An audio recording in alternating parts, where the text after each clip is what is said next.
Baik pemirsa Belitung Televisi Berita dimanapun Anda berada, saat ini kami berada tepat di kantor Dinas Pariwisata Kabupaten Belitung. Kami akan mencoba melakukan konfirmasi terkait adanya dugaan pembiaran dan penelantaran sebuah objek wisata milik pemerintah daerah, yaitu Kolong Keramik. Nah, bagaimana nanti penjelasan dari PLT Dinas Pariwisata Kabupaten Belitung? Mari kita saksikan bersama-sama. Baik pemirsa, saat ini di sebelah kiri saya telah hadir yaitu PLT Dinas Pariwisata Kabupaten Belitung, yaitu Bapak Susanto. Pak Susanto. Nah, sejauh ini kita ingin mendengar dari Dinas Pariwisata terkait adanya dugaan pembiaran dan penelantaran sebuah objek wisata Kolong Keramik milik pemerintah daerah. Selamat sore Pak Santo. Sore Bapak Antub. Nah, sejauh ini tadi kami sudah melakukan cross check ke lapangan Pak terkait kondisi salah satu objek wisata milik pemerintah daerah, yaitu Kolong Keramik.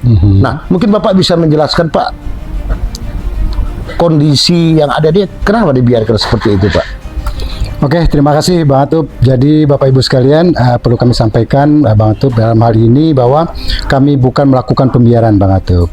Jadi intinya kami Dinas Pariwisata ini diberi tanggung jawab oleh pemerintah daerah, khususnya dalam bidang pariwisata, karena kami mempunyai ada sekitar 7 destinasi yang harus kami kelola.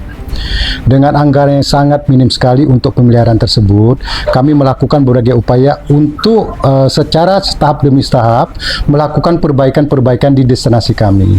Perlu kami sampaikan juga bahwa seperti Tanjung Pendam, terus kolam renang Dayang Sri Pinai, terus ada lagi Tanjung Kelayang, kita punya dive center, kita punya rumah adat, kita punya juga Sungai Padang, dan yang juga termasuk Kolong Keramik itu di bawah pembinaan kami.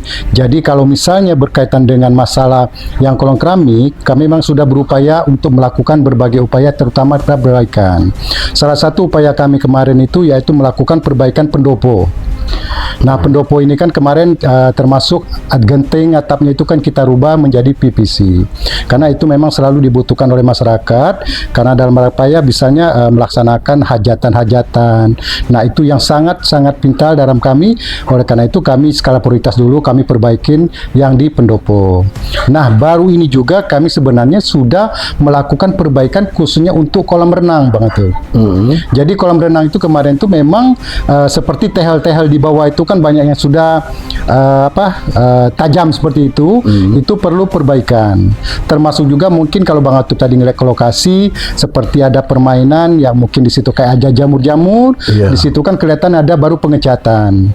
Termasuk juga kolam renang termasuk juga kamar ganti bilas. Kemarin antara cowok sama cewek itu kita gabung. Tapi tahun ini juga kita melakukan perbaikan. Jadi arti kata kita bukan melakukan pembiaran, tapi kita melihat skala prioritas dengan pemeliharaan anggaran kita ini kan sangat terbatas. Oleh karena itu, setahap demi tahap kita melakukan perbaikan dan syukur alhamdulillah mudah-mudahan minggu depan kolam renang itu bisa kita operasionalkan Bang Atub. Mungkin kalau kawan-kawan tadi hadir di sana melihat situasi kolam renang itu sepertinya sudah bersih, termasuk airnya juga sudah bersih. Makanya nanti mungkin minggu depan itu akan kita buka lagi untuk umum. Nah, sejauh ini Pak, berapa lama nih tidak berfungsinya sarana-sarana objek wisata yang ada di situ?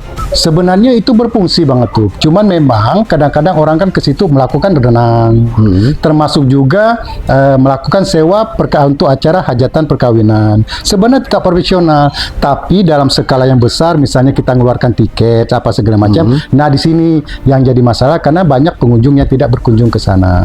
Intinya seperti itu. Jadi saya ulang lagi, ini bukan terbengkalai, tapi kita ada skala prioritas untuk perawatan. Karena sekali lagi kita mengelola 7 destinasi dengan anggaran terbatas, gitu loh Pak Atub. Yang sangat miris nih Pak, kami melihat pertama ini pendopo. Nah, ini kan sudah hancur Pak. Itu pertama pendopo.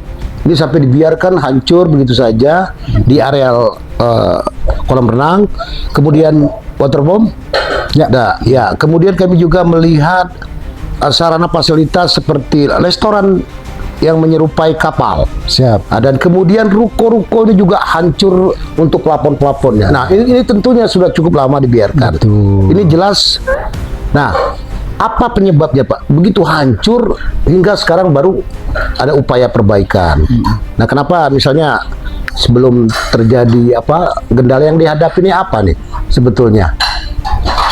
Oke, terima kasih Bang Atub. Jadi yang pasti seperti saya sampaikan di awal tadi, sumber kedana kita untuk pemeliharaan ini kan terbatas Bang Atub.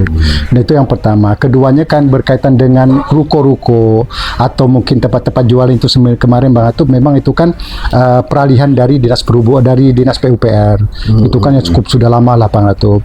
Kita sebenarnya pengen memperbaiki, tapi dengan perbaikan itu harus ditepati gitu kan. Kita mengkhawatirkan sudah kita perbaiki, terus pedagang-pedagang tidak ada yang mau berdagang di sana. Seperti itu itu, permasalahannya seperti itu Bang Atub. Dan ini sudah kita pernah coba Bang Atub. Jadi pada waktu itu ada kita memberikan solusi. Kemarin kan ada pedagang-pedagang yang di depan kolong keramik itu Bang Atub. Betul. Nah, setelah itu kita ajak mereka untuk masuk ke dalam. Dengan pertimbangan waktu itu kita perbaikin juga di dalam-dalam tersebut. Selain itu juga kita patungan dengan mereka untuk memperbaiki sana dengan kompensasi. Mereka selama 3 bulan waktu itu kita gratiskan. Nah, ternyata ini udah kita perbaikin segala macam. Ternyata nggak jalan juga. Selama baru 2 bulan ada yang sudah keluar dari lokasi tersebut. Nah, ini memang kami jujur, kami lagi berinovasi juga sedikit. Bagaimana untuk meramaikan kolong keramik tersebut. Nah, ini jadi tahap pemikiran kami. Apakah nanti kita buat untuk wisata anak-anak muda, kita lengkapi dengan fasilitas misalnya wifi, atau mungkin sekarang lagi main skateboard, atau seperti apalah bentuknya. Ini jadi bahan pemikiran kami Bang Atub. Kira-kira bocoran Pak sudah berapa lama nih khususnya untuk kolam renang, water foam dan juga restoran itu tidak berfungsi? Itu sekitar 2 tahunan ya. Sudah 2 tahun ya. Karena sekali lagi itu ada mesin yang alatnya itu kan produk Jerman itu, mesin untuk pengelolaan itu. Nah itu kan barang itu tidak ada Bang Atub. Sementara air itu harus disirkulasikan. Ya, jadi berarti alat itu rusak, Pak. Rusak. Sudah 2 tahun dibiarkan. Ya, bukan dibiarkan. Jadi barangnya itu nggak ada Bang Atub, harus ngirim dulu. Ada. Iya. Nah, tentunya pada saat kondisi seperti ini nih harapan Pak Santos sendiri selaku PLT baru PLT baru 22 Agustus kemarin. baru 22 Agustus yang lalu. Nah, harapannya tentu ya dengan terkait kondisinya seperti ini, salah satu objek wisata milik pemerintah daerah ini. Harapan seperti apa? Jadi harapan kami mungkin marilah khususnya kepada pengunjung selama ini yang sering mengunjungi destinasi-destinasi kami. Pertama, ya harapan kami mungkin dari segi kebersihan, kalau misalnya berkunjung ke suatu tempat untuk menjaga kebersihan. Selain itu juga khususnya di kolong keramik, ini juga informasi buat kawan-kawan, mudah-mudahan didengar oleh teman-teman, karena selama ini kan kolam renang itu tutup Bang Atub. Dan syukur alhamdulillah Bang Atub datang ke sini. Jadi sebagai informasi juga buat yang selama ini sering menggunakan waterboom tersebut. Jadi mudah-mudahan minggu depan itu akan dibuka kembali. Jadi semenjak 22 Agustus saya menempati sebagai PLT Kepala Dinas, memang saya lagi menginventarisir Bang Atub. Jadi mana destinasi skala prioritas yang harus kita perbaikin. Seperti itu Pak ya? Iya, jadi kita harapannya seperti itu. Seperti itu. Baik pemirsa, tadi demikian obrolan singkat atau konfirmasi singkat kami kepada PLT Dinas Pariwisata Kabupaten Belitung. Nah, tentunya ini menjadi sebuah harapan kita, objek wisata milik pemerintah daerah yang dikelola oleh melalui Dinas Pariwisata ini mampu menjadi motor penunjang income PAD Kabupaten Belitung. Saya Farudin Victory, mewakili kerabat kerja yang bertugas, kameramen Marcel Prayoga melaporkan.